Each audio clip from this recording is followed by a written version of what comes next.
Students, today we'll continue with the coordination compound. So in the previous lecture, what we discussed, what are coordination और complex compound. हमें coordination और complex compounds को study करना था. तो हमने क्या किया था, पहले बताया था आपको what is the difference between the simple and the complex ion की जो what are first of all what are coordination compound और what are complex compound.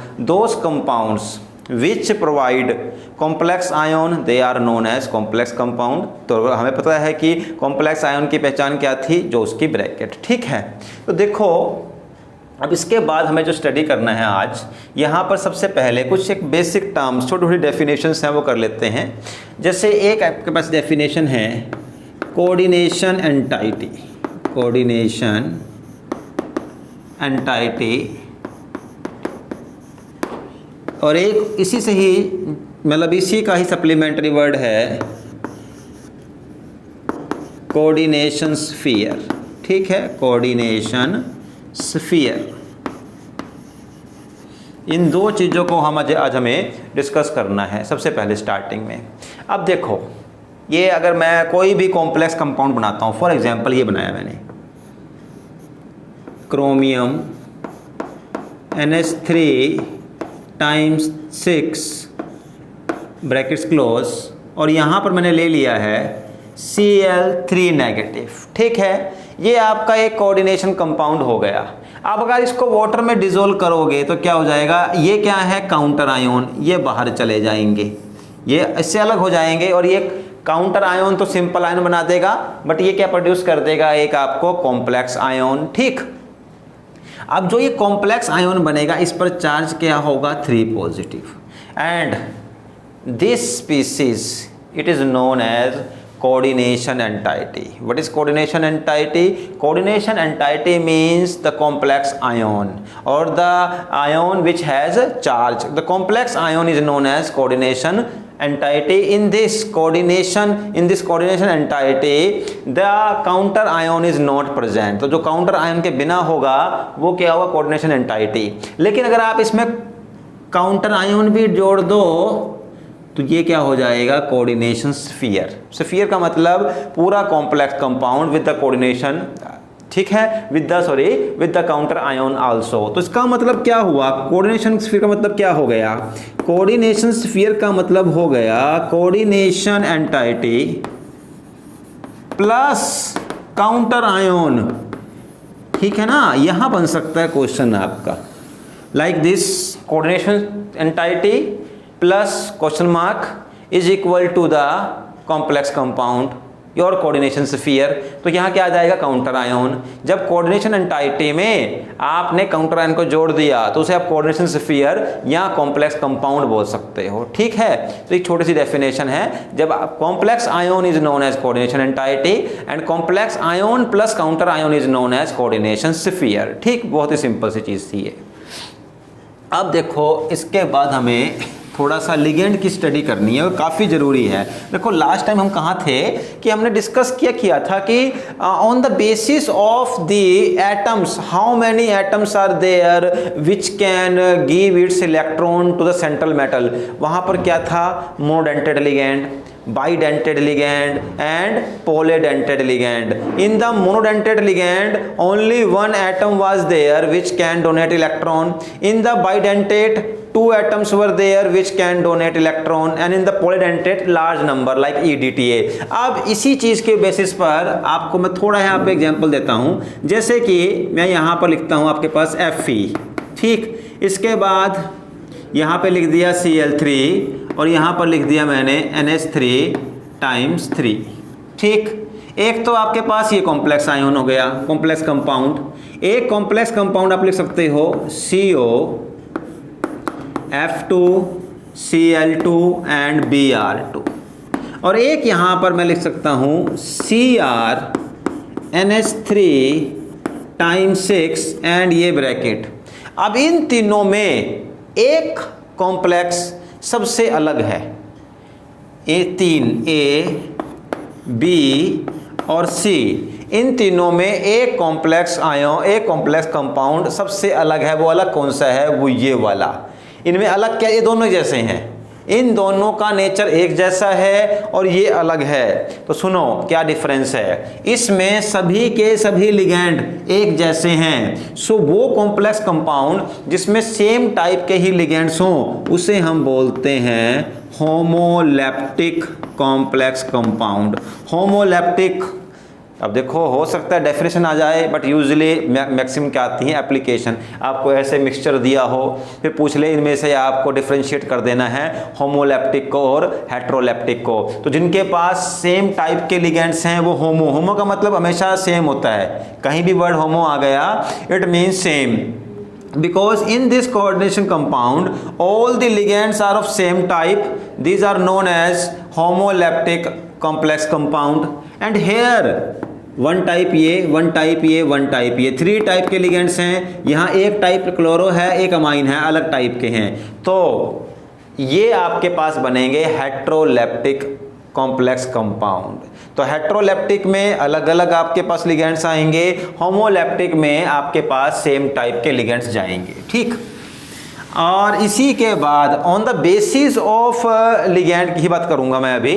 यहां पर देखो आपने एक जैसे देखा हो कुछ NO2 है या फिर यहां पर SCN है, यही यूजुअली आपके पास आएगा इस कैटेगरी में। हमारे पास कुछ लिगेंड्स ऐसे भी हैं जहां पर वो दो एटम एक ही लिगेंड के अंदर प्रेजेंट हैं जो इलेक्ट्रॉन लूज कर सकते हैं, means which can donate its electron pair to the central atom. But problem is that कि यहां पर वो दोनों नहीं करेंगे साथ। आइदर जैसे ये NO2 है, तो देखो NO2 में N के ऊपर भी एक लोन पेयर है और ऑक्सीजन के पास भी एक लोन पेयर है, ठीक है। इन दोनों में से कोई भी अपना इलेक्ट्रॉन पेयर डोनेट कर सकता है, पर करेगा एक ही। आप इसको बाइडेंटेट नहीं बोल सकते, दोनों नहीं, या तो एक टाइम पे नाइट्रोजन करेगा या कौन करेगा, ऑक्सीजन।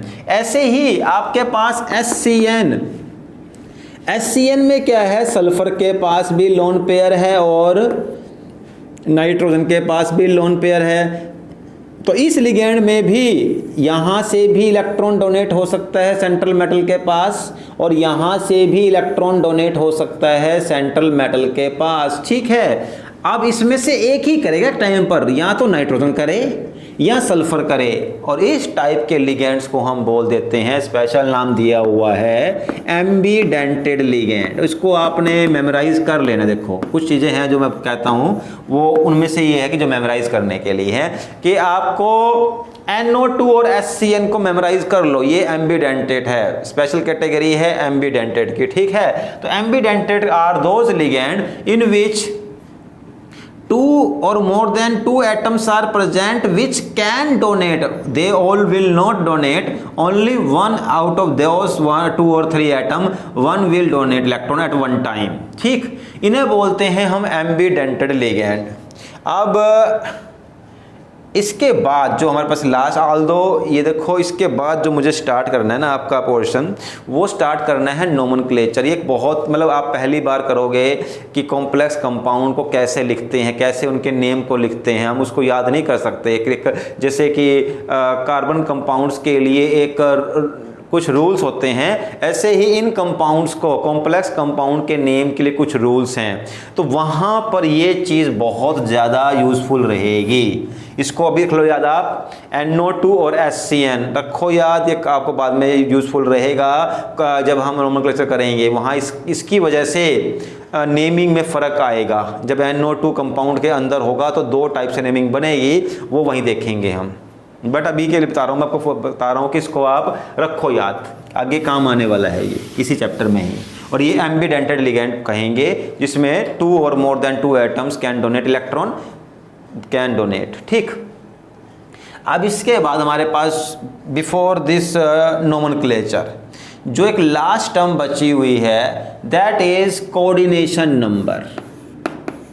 देखो आपने सॉलिड चैप्टर में भी कोऑर्डिनेशन नंबर किया था, वहाँ कोऑर्डिनेशन नंबर देखो होने को तो लगभग जो बात लास्ट में पहुँचती है वो सेम ही है। वहाँ ये था कि किसी एक पार्टिकल को कितने पार्टिकल डायरेक्टली टच कर रहे हैं, यहाँ पर भी लगभग डेफिनेशन वही है, बस इतना फर्क रहेगा। अगर वो कहता है coordination number in a complex compound how will you define, आपको अब आप एग्जामिनर दोनों आपको सिंपल अगर बोलता है कोऑर्डिनेशन नंबर, फिर तो कुछ भी लिख दो, फिर तो ये लिखोगे आपकी coordination number is equal to the number of particle which are touching a particular particle, कि किसी एक पर्टिकुलर पार्टिकल को कितने पार्टिकल टच कर रहे हैं वो कोऑर्डिनेशन नंबर है। बट अगर वो कहता है कॉम्प्लेक्स कंपाउंड के लिए आपको स्पेसिफिकली बोलना है। तो देखो मैंने आपको बताया क्या है, कॉम्प्लेक्स कंपाउंड में क्या होता है, सेंट्रल मेटल, और उस सेंट्रल मेटल को कौन इलेक्ट्रॉन डोनेट करता है, लिगेंड्स। तो लिगेंड्स एक्चुअल में इसको चारों तरफ से घेर लेते हैं, और एक सेंट्रल मेटल कितने लिगेंड से सराउंडेड है वही उसका कोऑर्डिनेशन नंबर है। और आप जरा ध्यान देना, आपका जो सिलेबस है उसके अकॉर्डिंगली आपको दो ही कोऑर्डिनेशन नंबर मिलेंगे, या तो 4 या 6, बस इसके ऊपर नहीं, इससे कम भी नहीं और फालतू भी नहीं। या तो कोऑर्डिनेशन नंबर 4 होगा या कोऑर्डिनेशन नंबर 6 होगा। जिसका कोऑर्डिनेशन नंबर 4 होगा उसकी ज्योमेट्री टेट्राहेड्रल या स्क्वायर प्लेनर होगी। कैसे होगी बताऊंगा मैं आपको। और जिसमें 6 लिगेंड्स होंगे, मीन्स जिसका कोऑर्डिनेशन नंबर 6 होगा उसकी ज्योमेट्री फिक्स है, ऑक्टाहेड्रल ही होगी, उसके अलावा कुछ हो ही नहीं सकती। और एक क्वेश्चन आ सकता है एग्जाम में, आपको क्या किया हो, ऐसे दिया हो, मान लो CrH2O time 3 and Cl time 3, बताओ इसकी ज्योमेट्री क्या है, 3 and 3, 6 लिगेंड्स हैं, ऑक्टाहेड्रल ही होगी। आपको कुछ सोचना ही नहीं है इसमें, कुछ भी एप्लीकेशन कोई एप्लीकेशन नहीं लगानी है आपने। 6 लिगेंड का मतलब ऑक्टाहेड्रल ज्योमेट्री आपने वहां लिख देनी है, ठीक। अभी ये कोऑर्डिनेशन नंबर वाला कंसेप्ट पूरा नहीं हुआ, देखो थोड़ी सी यहाँ प्रॉब्लम है। और जो मैं अब करवाने वाला हूँ, अगर कोऑर्डिनेशन नंबर और लिगेंड से कुछ लिंक क्वेश्चन आया तो यही इसमें सही आएगा, जरा समझना। देखो लास्ट टाइम हमने किया था बाइडेंटेड एंड पॉलीडेंटेड लिगेंड। अब जरा समझना, जरा बताना मुझे इसका कितना कोऑर्डिनेशन नंबर होगा। मैं यहाँ पर लिख रहा हूँ एक, फॉर एग्जांपल मैंने लिख दिया यहाँ पर Na3 और यहाँ पर लिख दिया मैंने Fe, ठीक। Na3 तो गलत हो जाएगा, Na3 लिखते हैं, Fe है तो यहाँ पर लिख दिया है मैंने En ट्वाइस और इधर Cl2, तो यहाँ पर आपके पास 2 और यहाँ पर मैं चलो Cl लिख देता हूँ, ठीक, ये बन जाएगा। अब बताओ इसका कोऑर्डिनेशन नंबर क्या है। अब देखो En का मतलब होता है, हम कर चुके हैं, इथाइलिन डाइअमाइन, या इसको बोलते हैं हम इथेन 1,2 डाइअमाइन। क्या स्ट्रक्चर होती है, इन जो है शॉर्ट फॉर्म है किसकी, CH2CH2। एक NH2 यहाँ लगेगा, एक NH2 यहाँ लगेगा, एक लोन पेयर ये रहा, और एक दोनों ही करते हैं, हम कर चुके थे। ये मेटल है, इधर से ये इसको इलेक्ट्रॉन डोनेट करेगा, इधर से ये करेगा, और ये रिंग बन जाएगी which is known as chelating ring, ठीक है। और इसकी वजह से ये इसको स्टेबिलिटी प्रोवाइड करवाएगा, ठीक है। देखो बार बार रिवीजन हो, अच्छी रहता है ये। अब देखो इसका कोऑर्डिनेशन नंबर क्या है। अगर किसी बच्चे ने ये नहीं समझा हुआ है, केवल इतना ही पढ़ लिया है कि number of ligand is equal to coordination number, तो वो लिखेगा कोऑर्डिनेशन नंबर 4 है, बट वो गलत है यहाँ पर, इट इज रॉन्ग।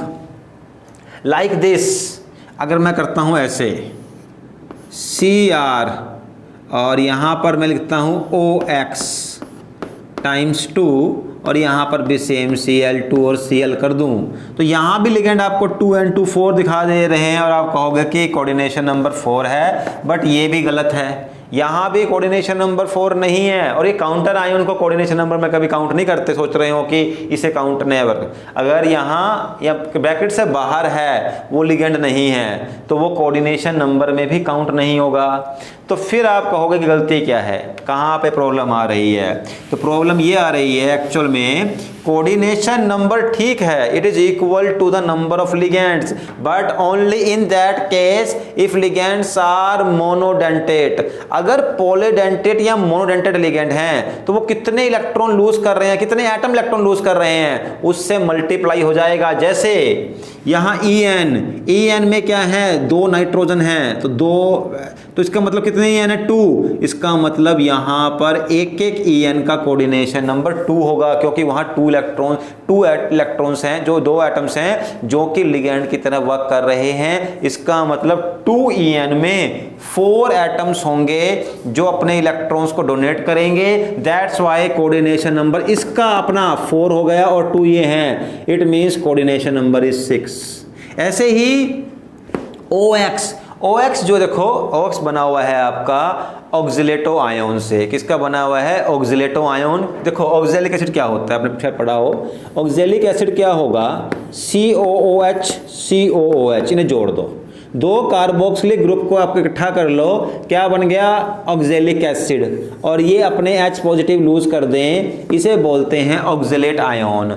अब इसके अंदर 2 ऑक्सीजन के एटम्स हैं, 1 और 2, ये 2 इलेक्ट्रॉन लूज कर रहे हैं, तो इसका मतलब क्या है, ऑक्स जो है ये शॉर्ट फॉर्म हो गई ऑक्सलेट आयन की।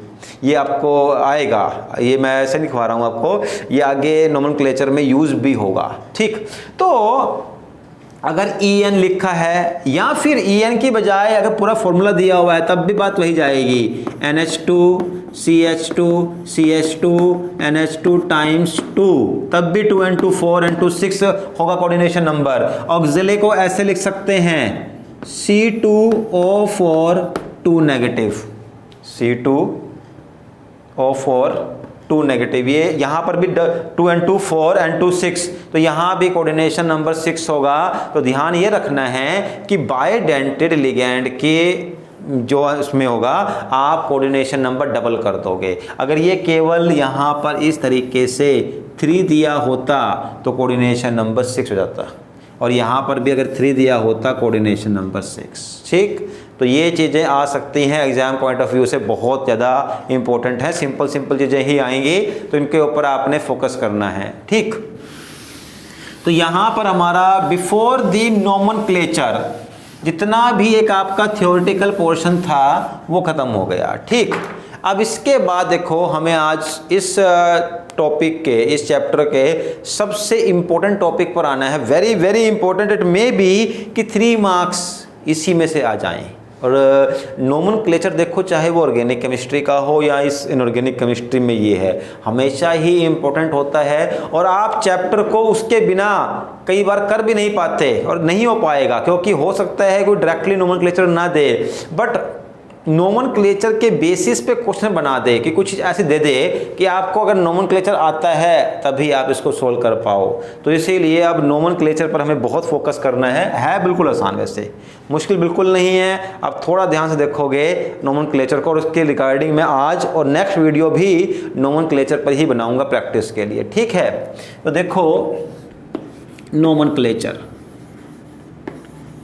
फर्स्ट कुछ इसके रूल्स हैं, बट जैसा हमने +1 में किया था इनऑर्गेनिक केमिस्ट्री, हमने कोई रूल नहीं किए थे, रूल किए थे लेकिन आफ्टर द प्रैक्टिस, पहले हमें प्रैक्टिस करनी है, क्योंकि प्रैक्टिस से ना आपको चीज़ें पता चल जाती है करना क्या है, फिर आपको रूल समझाओ तो वो आपको क्रैम नहीं करने पड़ते। तो स्टार्टिंग हम यहाँ पर कुछ एक मैं यहाँ से ले लेता हूँ बुक से ही, आपके जो नोट्स दिए हैं वहीं से स्टार्ट करूँगा।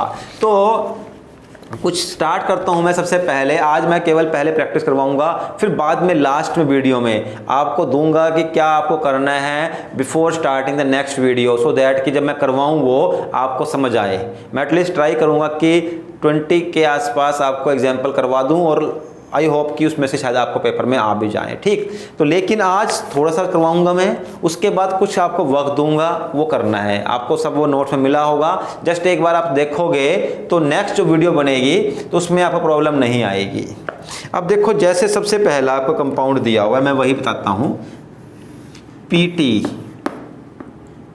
और इसके बाद है आपको क्या दिया हुआ है यहाँ पे, नहीं PT, चलो NH3 times 3 NH, always second है, चलो मैं फर्स्ट बाद में ले लूँगा, पहले मैंने सेकंड ले लिया है, Cl 3 and 4, चलो ठीक है, ये भी Cl है, Br3। अब सुनो, थोड़ा सा देखो, मतलब मैं ये नहीं कहूँगा कि मैं आपको रूल नहीं बताऊँगा, रूल बताने हैं but with the help of the example और प्रैक्टिस, ताकि वो चीज़ वहाँ पर माइंड के में फिक्स भी रहे। ऐसे मैं बता दूँ कि पहले ये आएगा पहले वो आएगा, आप उसको क्रैम कर लो, वो जैसे ही बैठोगे करने के लिए भूल जाओगे।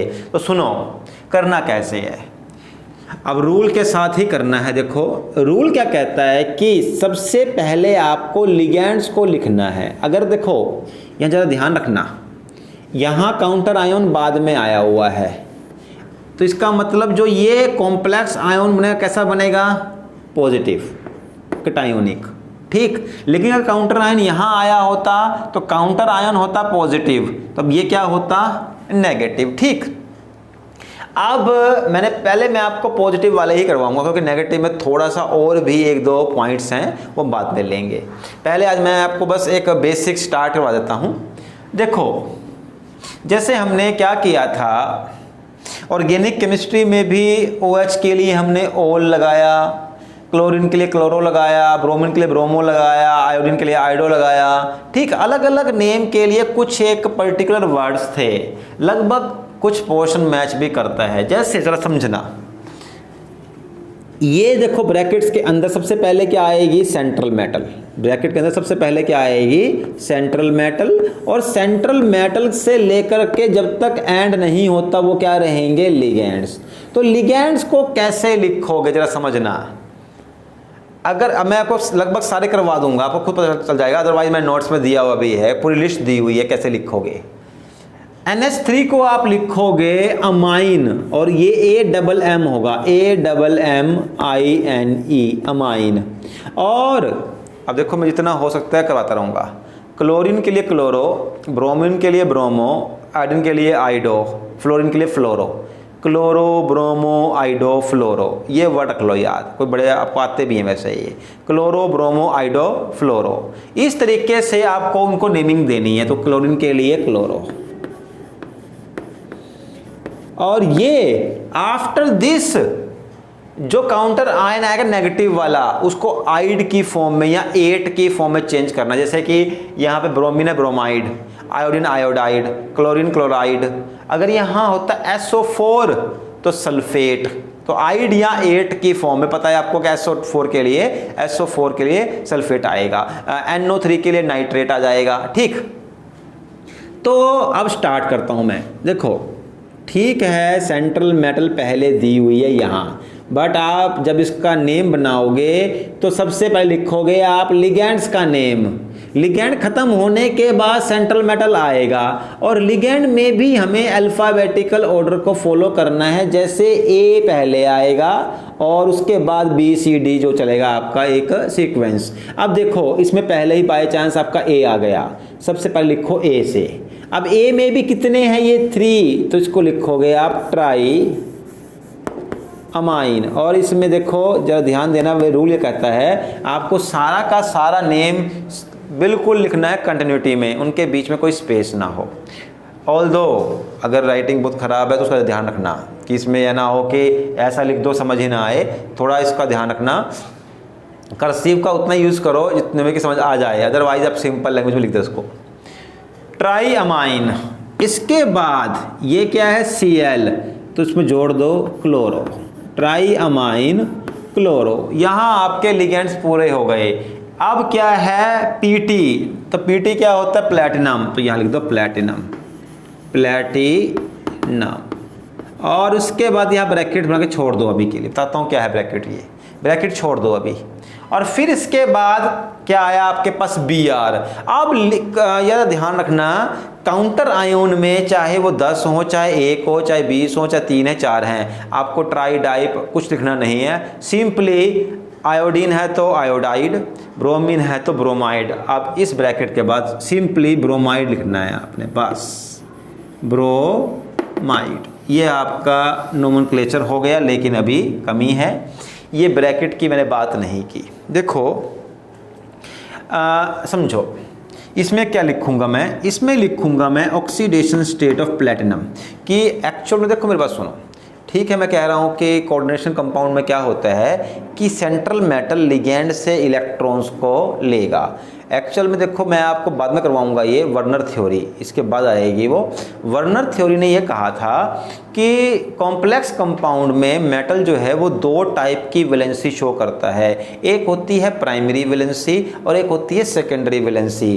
प्राइमरी वैलेंसी का मतलब ये होता है कि मेटल की कितनी ऑक्सीडेशन स्टेट है, और आप ये पढ़ चुके हो डी ब्लॉक एलिमेंट के अब इससे पिछले चैप्टर में कि जो डी ब्लॉक के एलिमेंट्स हैं या ट्रांजिशन एलिमेंट है प्लेटिनम क्या है डी ब्लॉक, और देखो कोऑर्डिनेशन बनेंगे भी डी ब्लॉक वालों से ही। तो जो डी ब्लॉक के एलिमेंट है वो क्या शो करते हैं, वेरिएबल ऑक्सीडेशन स्टेट, और primary valency is equal to oxidation state, तो प्राइमरी वैलेंसी क्या है, वेरिएबल। तो according to Werner there are two type of valencies, primary and secondary.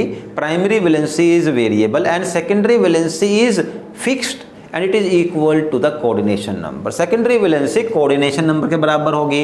और अब primary valency मीन्स प्लेटिनम कितने इलेक्ट्रॉन लूज कर रहा है, जो कि लिगेंड को जो कि देगा काउंटर आयन को भी और लिगेंड को भी दे सकता है। देखो होगा क्या, ये Cl लिगेंड नहीं है, रखना ध्यान, लिगेंड क्या है Cl नेगेटिव या फिर Br नेगेटिव, जरा ध्यान रखना इस चीज का। तो क्या होगा, पहले ये Cl अपना इलेक्ट्रॉन एक लेगा किससे, प्लेटिनम से, उसके बाद ये लोन पेयर डोनेट करेगा। इसको हम एक तरीके से बोल देते हैं बैक बॉन्डिंग, कि पहले इलेक्ट्रॉन लेना और फिर डोनेट कर देना। तो इसको इसमें एक स्पेशल टाइप की बॉन्डिंग इस तरीके से बनती है।